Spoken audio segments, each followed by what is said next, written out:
नमस्कार हजुरहरू सबैजनालाई। खाना बनाउने आफ्नो आफ्नो तरिका हुन्छ। हजुरहरू गाजरको हलुवा कसरी बनाउनुहुन्छ? म भने यसरी बनाउँछु है त। 2-3 चम्चा घिउ तताएकी थिएँ। त्यसमा मैले खजुर धेरै काटेकी छु, आलमोन्ड बदाम अलि थोरै काटेकी छु, अनि यता चम्सुर भिजाएकी छु भने यता मैले साबुदाना पनि भिजाएकी छु।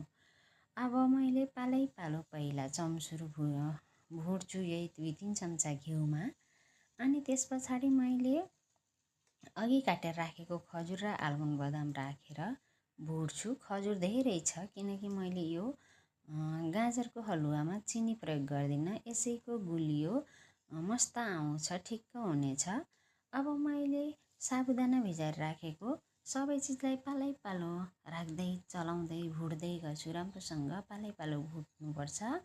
अब यस पछाडि मैले अघि नै कोरेर गाजरलाई बफाएर राखेकी थिएँ साइडमा, छिटो हुन्छ हलुवा पाक्नलाई भनेर त्यसलाई पनि यसैमा राखेर भुट्दिन्छु। पानी राखेकी होइन, मैले घिउमा बफाएकी थिएँ।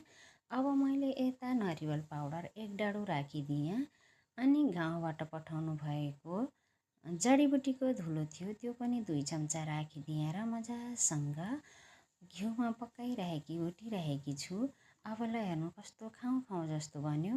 मैले साइडमा 1 लिटर तरवाला दुध तताएर राखेकी थिएँ, त्यो पनि यहीँ मिसाइदिन्छु र दुधमा मजासँग पकाउँछु। घोटी पकाएपछि ल हेर्नु यस्तो राम्रो हलुवा बन्छ, खाँदा पनि टेस्टी हुन्छ। ल हेर्नु अब मैले यसरी टेबलमा निकालेर राखेँ। 1 चम्चा खाने त कस्तो छ टेस्ट गरौँ है त। भिडियो हेर्नुभयो, धन्यवाद।